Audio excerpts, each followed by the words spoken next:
It's Monday, it's 12:15 and we're live in Westminster. Can the Prime Minister learn anything from the way Italy handles irregular migration? Prevention and stopping people travelling in the first place is one of the best ways to deal with this particular issue. We're going to be a better opposition than the Conservatives, who are so divided and going off to the right. As the Liberal Democrats jet in for their annual conference, are they now the real opposition? I'm under no illusions about the scale that this new government faces in fixing the economy. As the budget approaches, are we heading for a new round of austerity? And Keir Starmer is criticised for failing to declare donations to pay for his wife's clothes. Joining us today, Labour MP Paul Wall, Shadow Defence Minister Danny Kruger, Ash Sarkar from Novara Media and the political consultant Jo Tanner. This is Politics Live.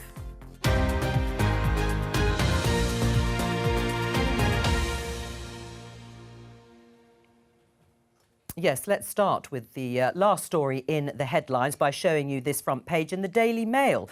Why can't millionaire Starmers buy their own clothes? This is the story that the Daily Mail are calling Wardrobe Gate. You can use any word, I suppose, in front of gate there if it relates to clothing, after it emerged over the weekend that the Starmers didn't declare clothes that were gifted by the Labour peer Lord Ali. According to the Sunday Times, there is Lord Ali there. As I say, he's in the House of Lords and an entrepreneur. The donations also covered the cost of a personal shopper and alterations for Victoria, Keir Starmer's wife, both before and after the general election. But my opening question is the one there you see in the headlines. Paul, why can't the Starmers buy their own clothes?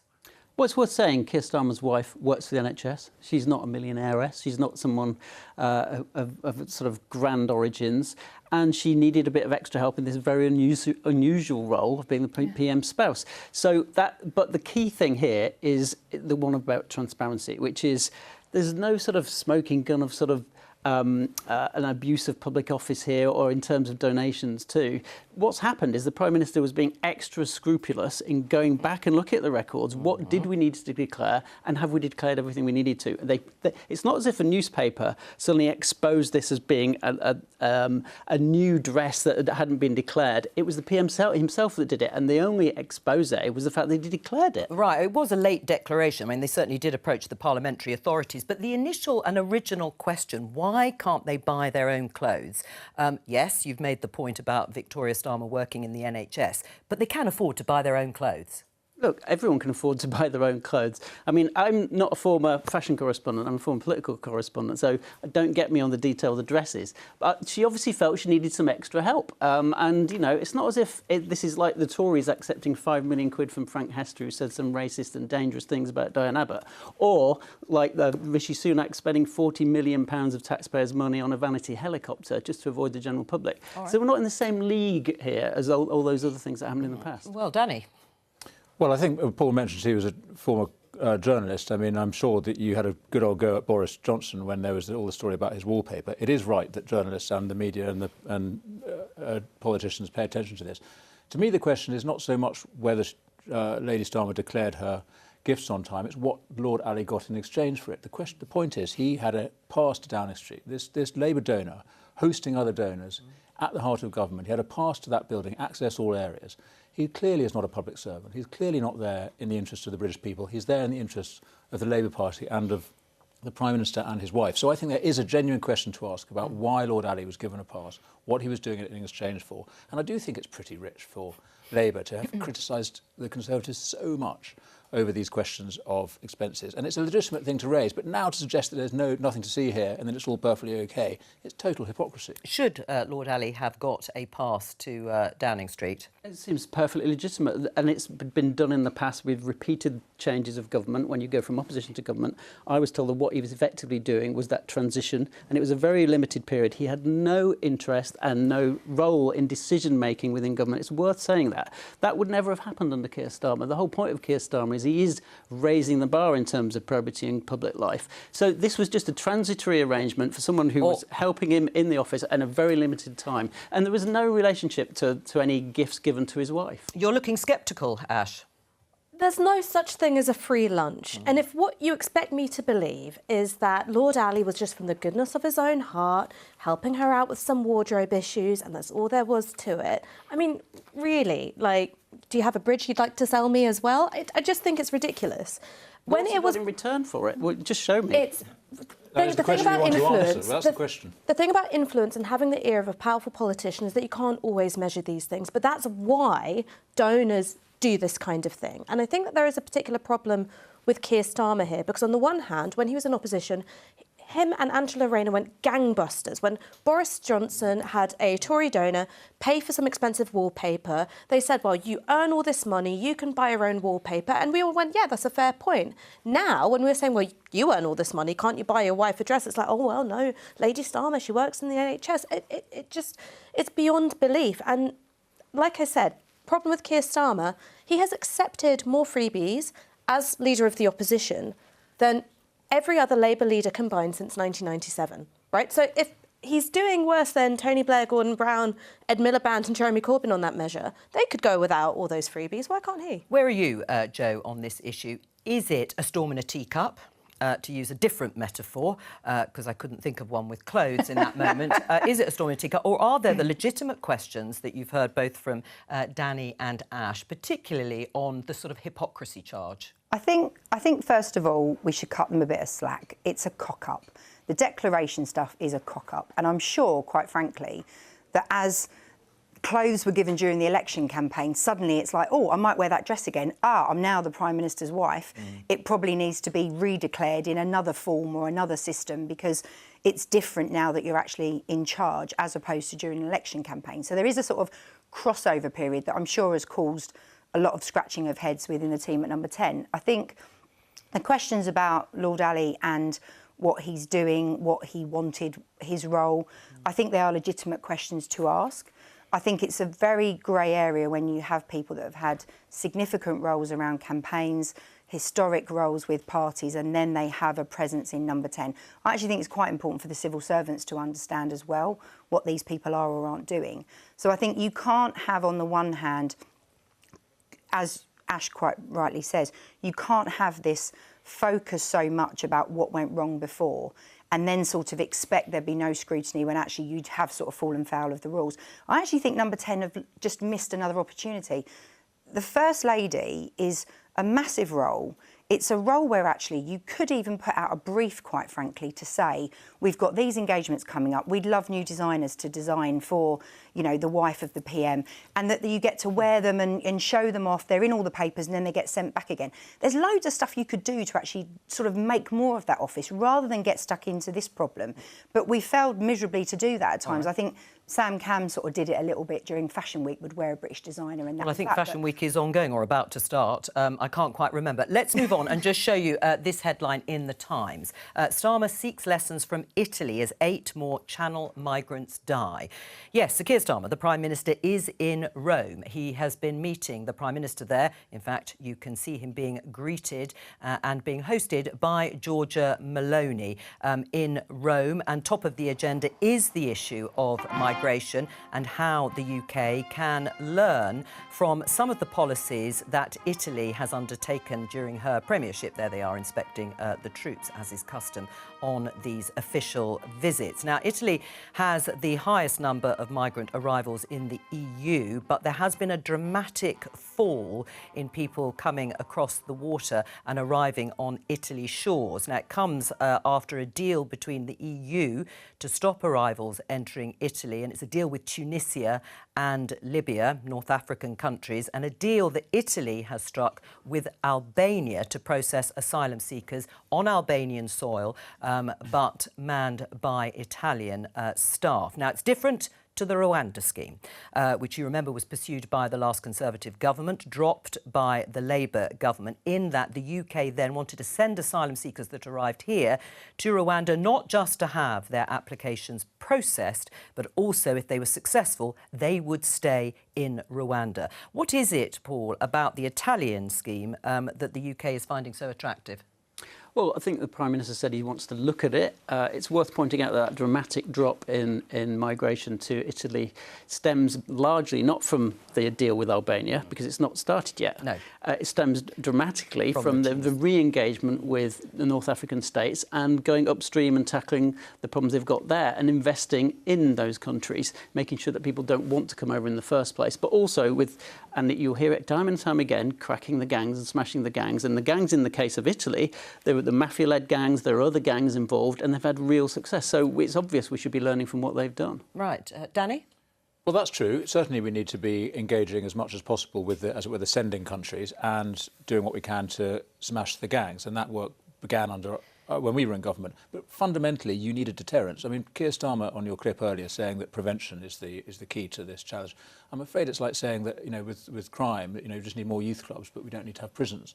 Yes, you need to do prevention, but fundamentally you need a deterrence. And Labour have now scrapped the only effective deterrence that is possible, which is to say to people who are... We don't know, because it never actually got off the ground. Well, tell me an alternative. Unless illegal migrants and the people who are sending them understand that if they arrive in the UK, they will be deported, they will be removed and not allowed to stay, there is no deterrence. At the moment, the policy is they get to this country and they can stay indefinitely. Nothing we do upstream, which we need to do, about prevention will stop that essential pull factor. We've got to have an effective deterrence. And offshoring, which the Italians are now doing with Albania, well, they're is starting the to. Right. I mean, do you agree with this offshoring principle? Keir Starmer has, as leader of the opposition during the campaign, said it was something that they were looking at, a third country.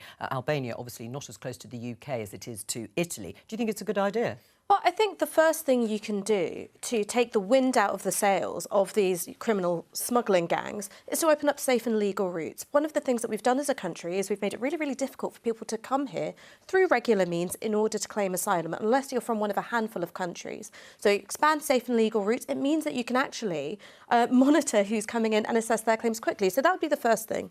The second thing that I would look at is change the way we treat asylum seekers when their claims are pending. So right now, we've got, I think, two bad options. Either they're completely dependent on the state here, they're subject to a dispersal policy, which means they're far away from kinship groups, members of their own community, they don't get enough support, and also they're disproportionately placed in poorer areas of this country. It creates division and resentment. Or we go, oh, let's do offshoring.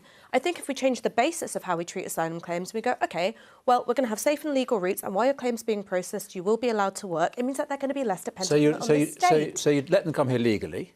And so that you can process their claims, yes. And you let them work when you're here. And it means you take power away from criminal smuggling gangs. Fine, but you're basically giving a great big invitation to people to arrive. You're saying we're going to increase the legal routes. Do you think that would deal with all the demand? And you're going to say you can work. You're basically saying, please come to the UK. Well, here's the interesting thing about Italy, right? Because they've made big noises about the fact that they've cut their small boat arrivals, and they have. You know what's gone up? Temporary working visas, and they've been issued to Morocco and to Tunisia in vast numbers. So instead of having people who are, you know, fleeing war and persecution, coming and having refugee status, which means they've got rights, they arrive to Italy as exploited workers. That's not something we should be seeking to emulate.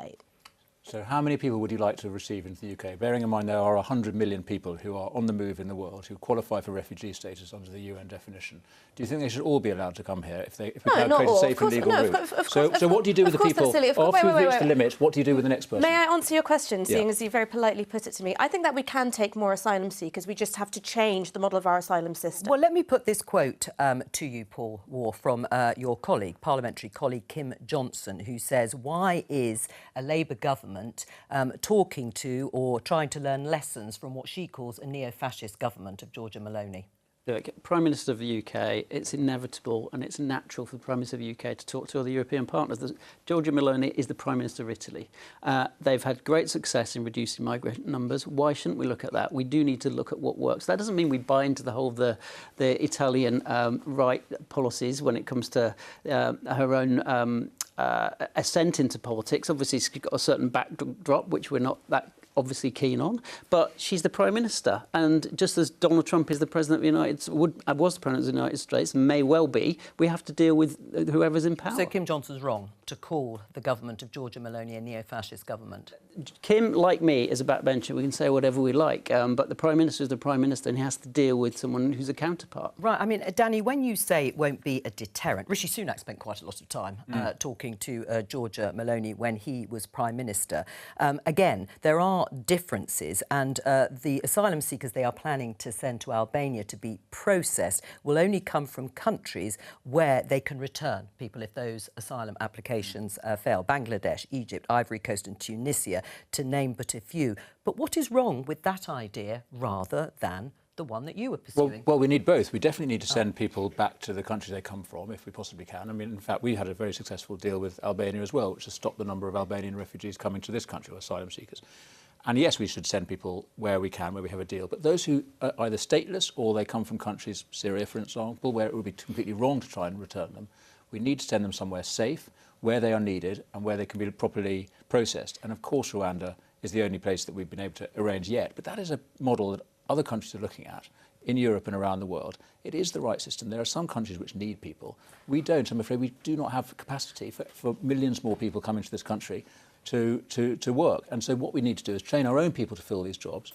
And yes, and by the way, I agree with Ash. I do agree we need more decent, safe and legal routes. That does need to be part of the future scheme. But unless we're prepared to put up a wall against illegal crossings, we can't deter that trade. And we need to put that proper deterrence in place before we can create the fair asylum system that we need. Right. Do you like the sound of the scheme that is getting underway in Italy in terms of Albania processing the applications and deals and money with Tunisia and Libya, who have been criticised by humanitarian groups about the way they treat migrants there? I mean, I think we're still going round in circles on the whole issue. We don't, we're clearly part of the new government's approach is to go and see what else is happening.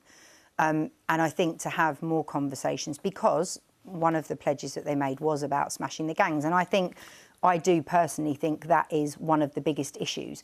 Even if you are keen to get to the UK, the point is if that route is being made easier by people that are selling you, quite frankly, an unsafe vessel, but they're dressing it up as something else. There is a point around that journey that we need to just stop. So from my point of view, I think that the important thing is to have the conversations and see what's going on. I think the point about the Albania issue is that it isn't up and running yet, so we don't quite know how successful it's going to be.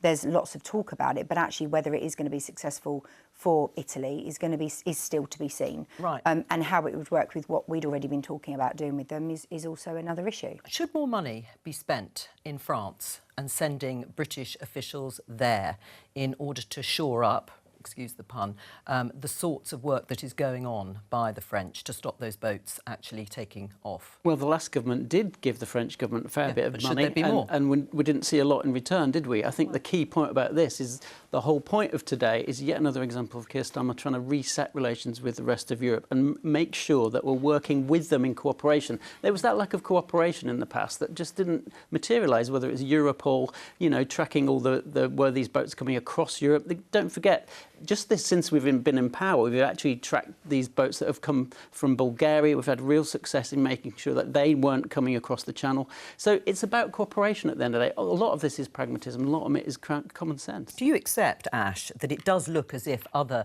European countries are going down a similar route?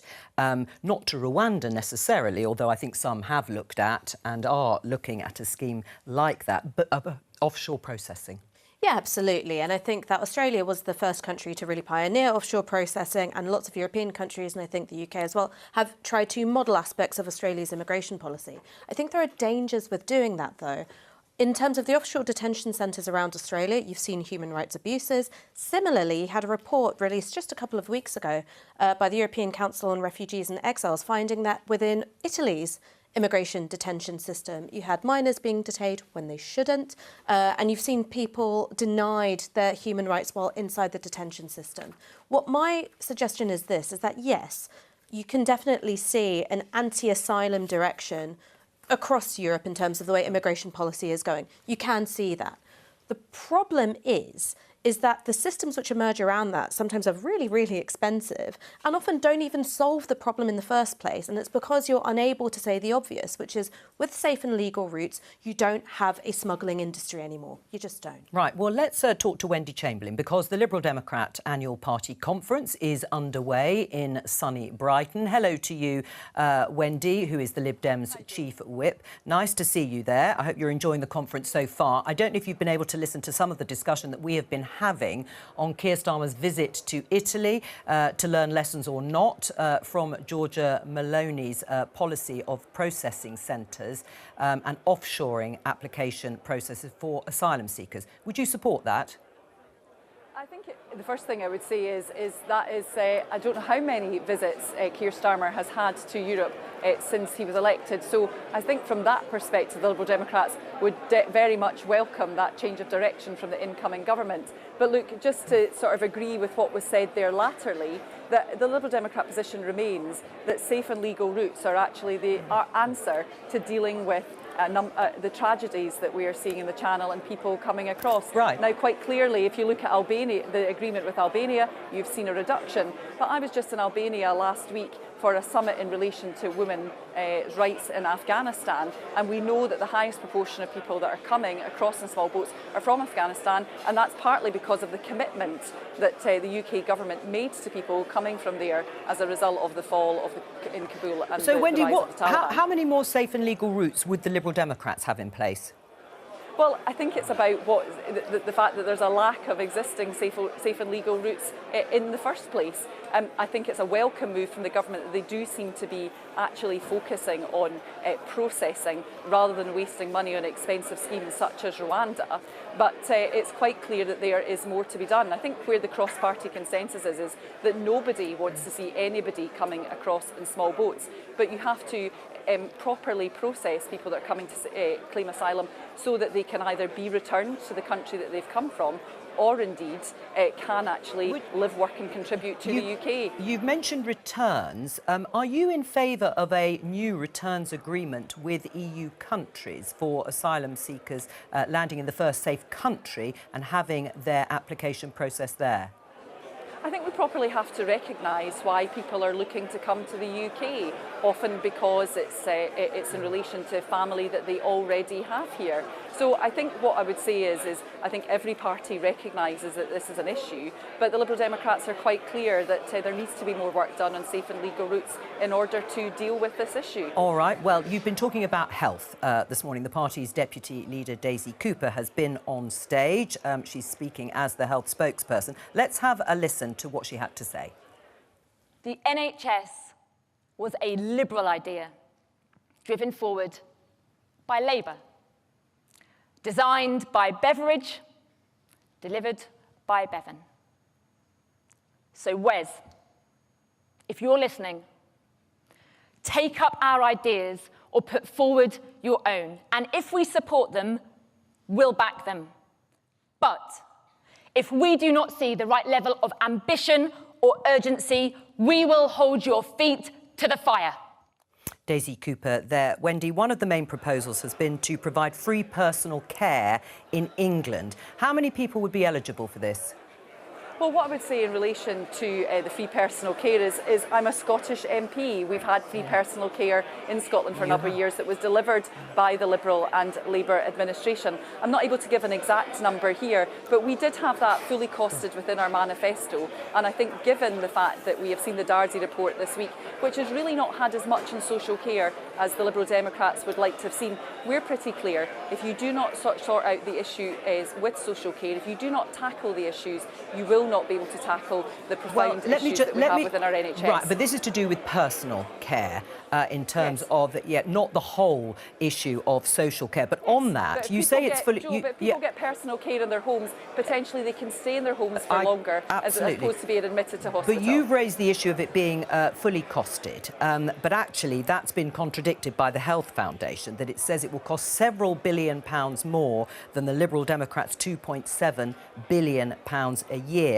And the saving of £3 billion has also been questioned. Do you accept that the Health Foundation says it will actually cost more like £6 to £7 billion a year? Look, you know, in terms of when our manifesto was put together, there was a variety of different organisations, and we always welcome that, who looked at our figures and potentially agreed with and supported what we were proposing to do, or indeed looked at them and said that we needed to look again. And we're absolutely open to that. But that doesn't get away from the fact that free personal care is something that has been delivered in Scotland, and it was delivered under the Liberal Democrats. And as Daisy said in her speech today, if that is something that Wes Streeting wants to look at, we'd absolutely welcome it, because much more needs to be done on social care. Well, when do we have Paul Wall, Labour MP, and Danny Kruger, Conservative MP? Of course, you know them both. Paul, what about Labour introducing the sort of package that's being proposed on free personal care? Well, as you've just heard quite rightly there are holes in the Lib Dem policy. Can they afford it? And it's clear the Health Foundation said they couldn't. You can't get away with it in this day and age, let alone any day and age, to actually propose a policy that's not fully funded and fully costed. So that's exactly what we're looking at. Wes Streeting's committed to this. It's not as if it's off the agenda. He just wants to do it in the right way. And he's also said, by the way, he wants to seek as much cross-party consensus as possible. And the only way you can have lasting change on social care is if it lasts through whatever government is in power. Wendy, Daisy said she was going to hold Labour's feet to the fire on this. They're not going to go down that route, not in the way that you have set it out.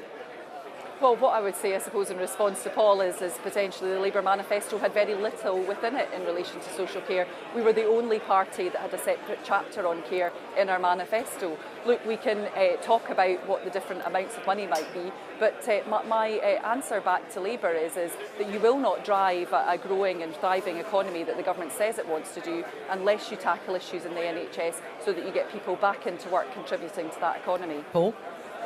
Yeah, of course. I mean, no one would disagree with that. But it's how you do it and how you afford it. And, you know, it takes careful consideration. It's a very, very complex issue. I mean, the government has actually recruited quite a few good people, like Sally Warren from the King's Fund, who are going to give proper advice. People who've worked in the civil service. No, it's a phenomenally complex area, social care, to cost, but also to implement. Right, but the cap on costs, of course, was scrapped by the Labour government. What do you think of the free personal care idea? At least the Liberal Democrats are setting something out, which previous governments haven't in that much detail. Well, we had a very good policy of reform for social care. Unfortunately, COVID derailed the public finances and we didn't introduce it, which is a great shame. I agree with Paul's point about the need for long-term cross-party consensus on this. And going back to the foundation of the NHS, which I saw the Liberal Democrats claiming as a Lib Dem idea, it was actually a Tory idea. Henry Willink. All right. The health you secretary, can all claim a little bit of it, but yes. I say that because we do need long-term consensus. I don't think nationalising the care system, which is Labour's policy, or just throwing more money at personal care, which in Scotland, by the way, has led to more money going into elder care and working age adults with caring needs being denied. So I don't think it's as simple as either of those policies. Yes, we need long-term reform. I'd like to see the social care system being more local, more focused on family support, having a more plural supply, unlike the NHS, which is a nationalised system. That's the good thing about the social care system, that it is quite diverse and quite local. It just needs to be better funded. But we are paying them better. I mean, that's a key point. You're not going to get better social care unless you pay the social carers better. And we've pledged to introduce a national pay system for that. And I think that's a really, really important part of the jigsaw. Let me just read this out to you, Wendy. I know you're struggling hearing with the noise in the background, but this is a Mirror headline. Keir Starmer has already made 2 big mistakes, according to Ed Davey. One of them, of course, being cutting the winter fuel payment, in Ed Davy's mind, to millions of pensioners. And he then goes on to claim that the Liberal Democrats will be better at holding Labour to account than the divided Tories. How come? Well, I think you just need to look at some of what we've seen in Parliament in the last few weeks.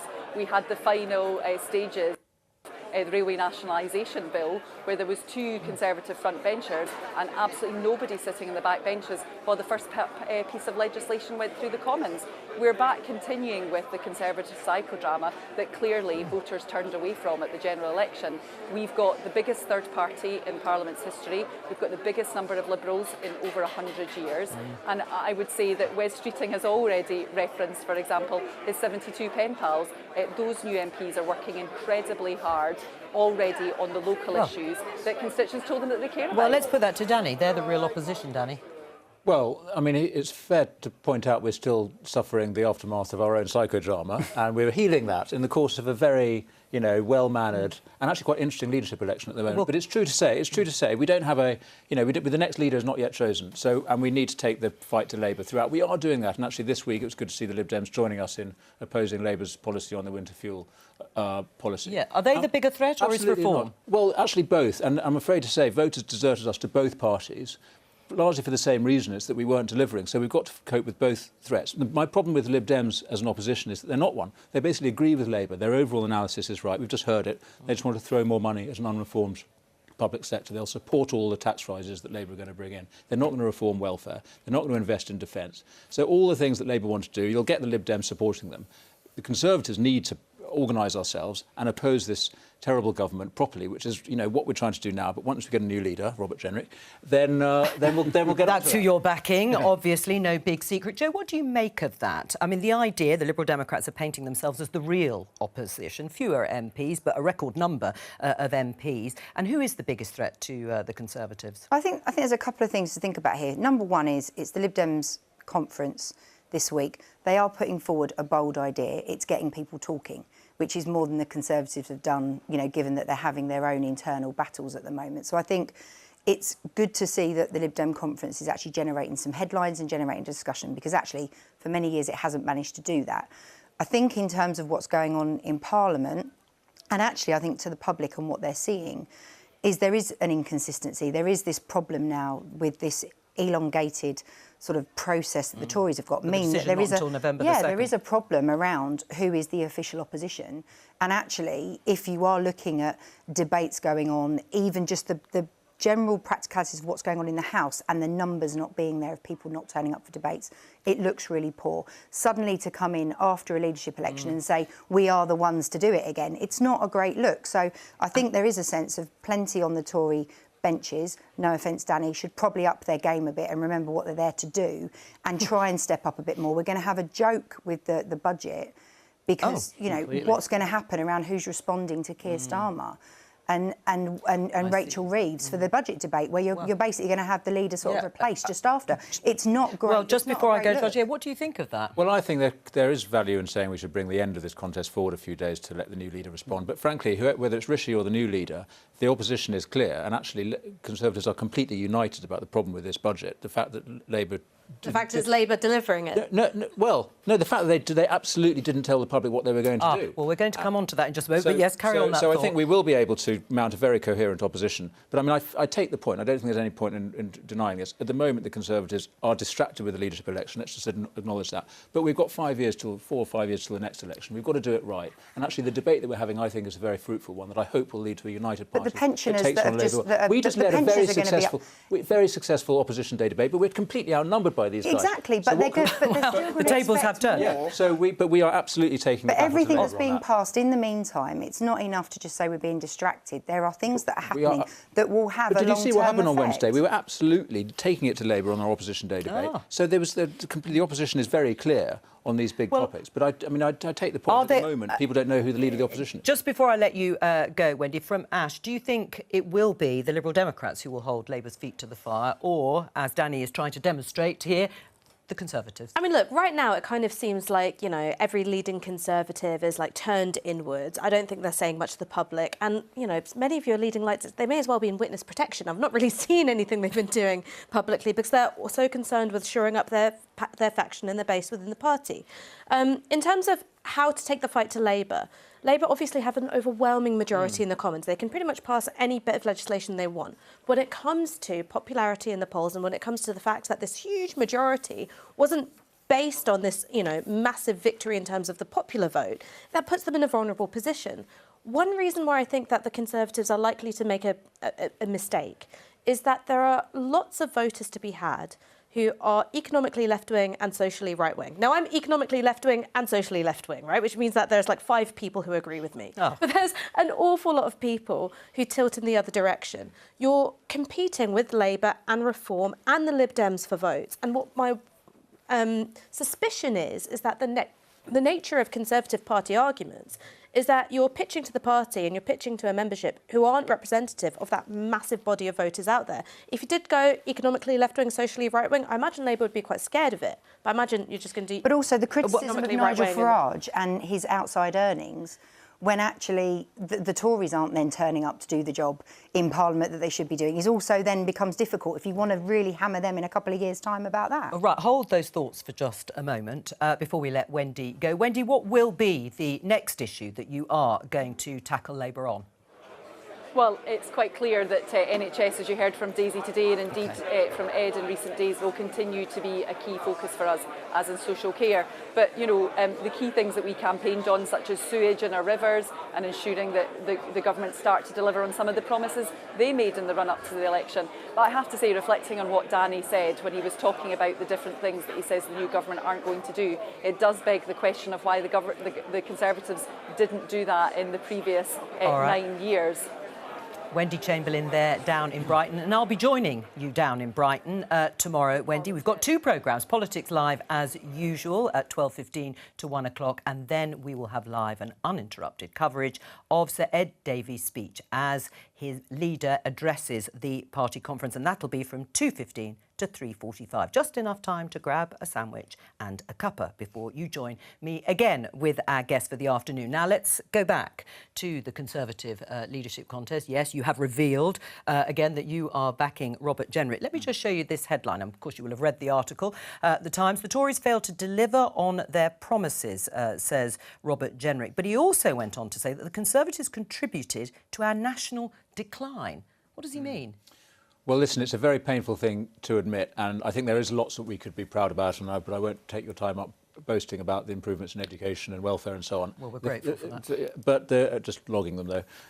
But the fact is, I'm afraid to say, that particularly since 2019, and we can explain why, COVID, Ukraine, our own psychodrama of the leadership, the fact is we made promises on migration, on the NHS and on the economy, which we couldn't deliver. And although, again, we made significant progress in each of those areas, particularly on the NHS, huge investment, nevertheless, at the end of it, people are still waiting too long to see a doctor. And likewise on migration, we know the problem.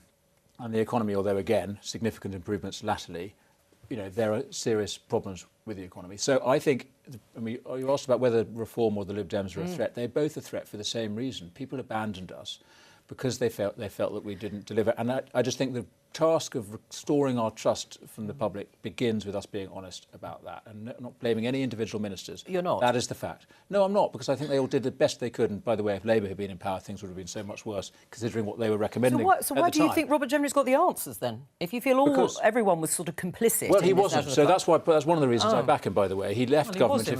Well, exactly. He left government because he felt that we were failing and that we didn't have the right policy on that. So he, I think, is the one that has the credibility on that topic in particular. But he's also admitting, on behalf of all of our colleagues, and he was a minister throughout the last 5 prime ministers, that as a party we didn't do enough to rebalance the economy after the global financial crisis. We didn't cope with the global migration situation.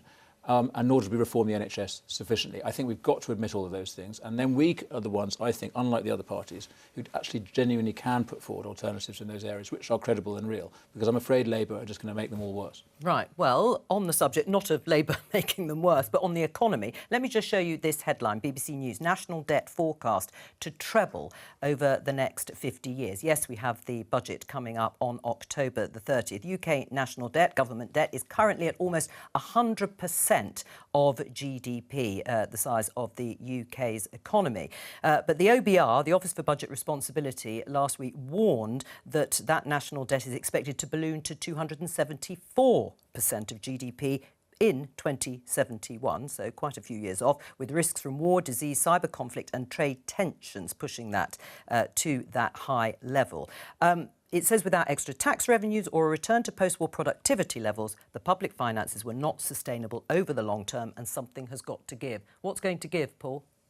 Good question, and hopefully the Chancellor answered that in the budget. What would you like to see? Well, it's clear that the reason we had a massive Labour landslide in the summer was that not just the idea... didn't say anything about tax rises. No, and we were absolutely clear on what we weren't going to increase. The reason we'd won that landslide is because it was not just the public being sick of broken public services, they were sick of the broken economy and the fact that our public finances were a total mess. And we've come in and we've had to make sure that actually we're going to make every penny count. And that's exactly what Rachel Reeves is going to do in the budget. It's what she's done in the summer. You're going to hear it again and again, and people get bored of it, but it's a fact. £22 billion black hole. Just this year alone, we're having to cut our cloth to find fixed savings for that. I mean, people expected that. It was the front and centre of our election campaign, was stabilising the economy, and we're not going to make any apologises for trying to deliver on that. Are you worried about this warning from the OBR? Yeah, of course, and that underlines the very point that economic stability really matters. Right. I mean, actually, there are economists who say perhaps there isn't anything to worry about when it comes to those sorts of levels. We're middle of the pack broadly by international comparisons, but very high by our own historic standards. Is there anything to worry about with that level of debt? So, look, when Labour founded the NHS coming out of World War II, the debt to GDP ratio was even worse, all right? It was absolutely dreadful. And if we went back in time and we wagged our fingers at Nye Bevan and went, oh, this doesn't really economically make a lot of sense, and aren't you worried about the debt to GDP ratio? He'd have laughed in your face. He said, no, well, we need a healthy workforce. That will create a productive workforce and it's going to be better for this country as a whole. And those arguments were proved right. So I think that there are different ways you can respond to these figures. There can be different ways of thinking about what fiscal rules you take on. So if you choose instead to pay down the national debt at a slower pace, right, you can free up more money within the budget. It all depends on what you choose to do. And there are trade-offs with everything. What my worry is with Labour is that in 4 or 5 years' time, voters are going to ask themselves, are they better off now than they were under the Conservatives? And quite frankly, they're going to say no. That they might not see those massive improvements. How can you predict that? No, hear me out, right? This is why. Because the problems that austerity caused are very expensive to fix, right? They just are. And your choice is reach into your pocket now or do it later. And I'm worried that you're not reaching into your pocket now. This economic growth is the only solution for any economy. Increased productivity, increasing manufacturing productivity, for example, in areas like mine in Rochdale, advanced manufacturing. That's the solution. They're the solutions, but we don't have them at the moment. So are we heading for a second round of austerity? I think it would be ridiculous to call it austerity. Why? Why is it ridiculous? Of course it would be ridiculous. Austerity, and it's worth pointing out the Liberal Democrats you had on earlier saying that the NHS is their priority. They were the handmaidens to austerity throughout the coalition years. They were the ones who agreed to Andrew Lansley's ridiculous top-down reorganisation and also, more importantly, to the squeeze in NHS funding, which we're paying for today. Yeah, but you're not going to put any extra money in over and above what's been allocated into a public service like the NHS. You've already making cuts to winter fuel payments to pensioners. So what is it that's so ridiculous about saying it could be austerity again? How can it be austerity when you're injecting money into public services as we are, when we're injecting money into extra 40,000 extra appointments every weekend? How can you say it's austerity when we're adding more teachers to the workforce? How can you say it's austerity when we're paying properly public servants who deserve a proper wage to retain them in order to prop up those public services? You're not going to get decent public services without decent pay. So we've made sure those strikes are called off, and we're making sure that retention and recruitment, which affects everywhere from the NHS to every bit of the public sector, is going to be reformed and addressed. Is it austerity? Would you like to see austerity and spending cuts? No, I certainly don't think we want to see austerity, and it would be very wrong to introduce it. I mean, the comparison with 2010 is back then the deficit was double what it is now. So we inherited a genuine fiscal crisis. But I do worry about the national debt. It's absolutely right. I mean, we're paying in debt interest more than we're spending on national defence. That is absolutely wrong, and we really need to get our debt down, and we do that, and Paul is absolutely right, by growing the economy, productivity growth, which, by the way, form no part of this pay settlement they've just agreed with the trade unions. So we're not going to see productivity as part of the current package. We need that urgently. Austerity again? I'm not sure. I think there's probably it's going to be subjective. I think some people will feel it, some people won't feel it as much. I think the bigger issue, and there was some criticism that started to come out, seeping out about how Labour MPs, I don't know if, Paul, you were one of them, but this constant talking down about the prospects of the UK and the UK as a whole in terms of what we're finding, I think is massively dangerous, because we do need investment in the UK. We need these firms abroad to come and do things here. And the more that we're talking down where we are at the moment, and it happened during the election and it's been massive since the elections happened. And I think that is going to store up a lot of problems, because if we don't get that new investment into the country, I don't think we'll see the growth that they desperately need. I have some breaking news. You may have been following the story this morning about the former BBC newsreader Huw Edwards, who has been in court. He has been given a suspended jail sentence after admitting to 3 counts of making indecent images of children. The sentencing took place, as I say, at Westminster Magistrates Court in July. Huw Edwards admitted having 41 such images, which were sent to him on WhatsApp. That's all we have time for today. Thank you to all of my guests for joining me. And as I say, I'll be in Brighton tomorrow. Bye-bye.